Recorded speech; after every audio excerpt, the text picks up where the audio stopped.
Alright, so hey guys, so welcome to another Warframe video, and today we're gonna take a quick look at the Kuva Chakkhurr, or rather my variant of the Kuva Chakkhurr, the Kuva Chakkhurr, which has extra electricity damage. So first things first, you get the Kuva Chakkhurr just like any other Kuva weapon from a lich. So you need to keep spawning liches until you get one that's equipped with the Kuva Chakkhurr, and once you vanquish him, you'll be able to pick it up in your foundry. The Kuva Chakkhurr is MR15 and it does 366 damage per shot. 260 is impact, which is the actual bullet you fire, and then there is 106 as blast, which comes from the explosion that happens when the bullet hits something. Now the Kuva umbrella stick over here is tied with the dread and the lens for the highest critical chance of all weapons in the game at 50%, which is absolutely huge, and on top of that it also has a slightly above average critical multiplier at 2.3 times. And as if that wasn't enough, it also has a 27% status chance, which is very high as well, with the explosion, by the way, having a radius of 5 meters. Now, the base fire rate this comes with is 1.17, which means that there is a noticeable delay between each shot, and it's using sniper ammo with an 11-round magazine and 55 spare rounds, so it's not terribly uncommon to actually run out of ammo with this thing.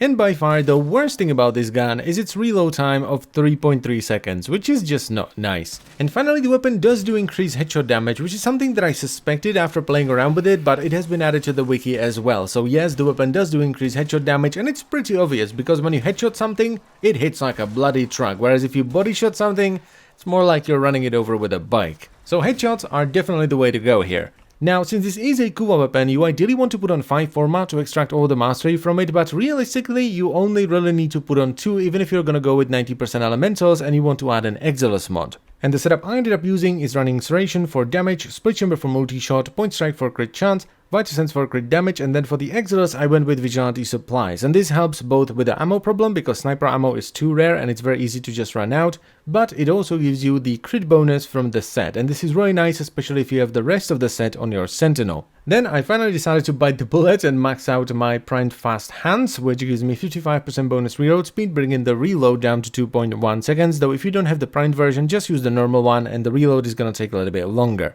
After that, I have Argon Scope for that juicy extra crit when I headshot something and I'm aiming down sights, which is something you're going to be doing a lot because, well, A, the weapon does more headshot damage, and B, it's pretty inaccurate when you're not aiming down sights. And we top it all off with a ton of damage with the 90% elementals, which most of the time for me are going to be Infected Clip and Stormbringer for corrosive. Now I know some of you might be thinking, well, hold on, what about the status? How about we just use dual stat mods instead of the 90% elementals? And that is something you can definitely do, and it will proc status a lot, but I really don't feel like it fits here. First of all, the fire rate is pretty low, but also, I mean, come on, this is like a flintlock rifle. It's almost an elephant gun, right? So when I shoot something in the face, I don't want it to just lose some armor.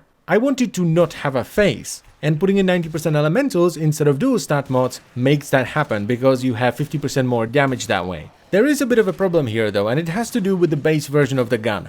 Base impact and blast is not a great combination because it makes you very reliant on the combo you put on, which creates a problem with the Grineer. And the problem is as follows: if you put on corrosive, you will most likely one-shot all the ferrite armor units, so the lower tier dudes, as well as heavy gunners and scorches.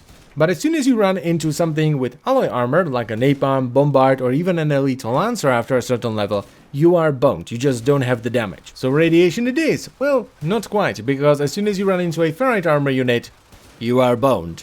Now there is a way around this if you want to use it for everything, and that is to simply get it with bonus radiation from the lich. Or I guess you could try some hunter munition shenanigans, but trust me, this just doesn't have the fire rate to support it. So unless you got this with bonus radiation from a lich, you will need a sidearm or a melee weapon to make it work against the Grineer. Though please bear in mind, we're talking like level 70 and above. If you're just doing star chart stuff, it's fine.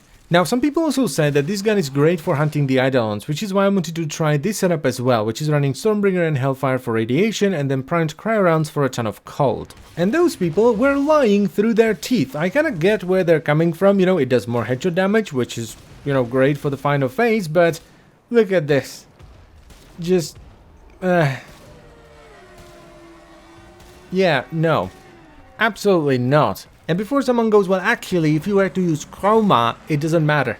Yeah, I test all my Eidolon guns with Inaros, and this is the worst one that I've tried in recent memory. It's just really bad. And not just for the joint phase, it's pretty bad for the last phase as well. It just doesn't do the damage. So all in all, this is just not the best gun to take into endgame, you know, level 100 and plus, especially when it comes to the Grineer and the Corrupted, but the other two factions, as well as the Grineer and the Corrupted, up to sort of level 70, My god, this thing is amazing. The reload is complete ass and it looks utterly ridiculous, but my god, is it a lot of fun. So even though I have been bitching an awful lot throughout this video, I'm still going to recommend this weapon because it's just amazing. It is a ton of fun, though of course if you want to do high level stuff, this is not the gun for you, because you can just see the damage take a nosedive after level 80ish, even as you're hunting the Lich. When you first start, it's fine as the enemies are level 60 or one-shotting them, but towards the end, when they're level 100, it takes 2, sometimes 3, 4, maybe even 5 shots to take them down. And that is pretty much all I wanted to say, so I thank you very much for watching. As always guys, I hope you've enjoyed the video, and I will see you next time. Bye bye.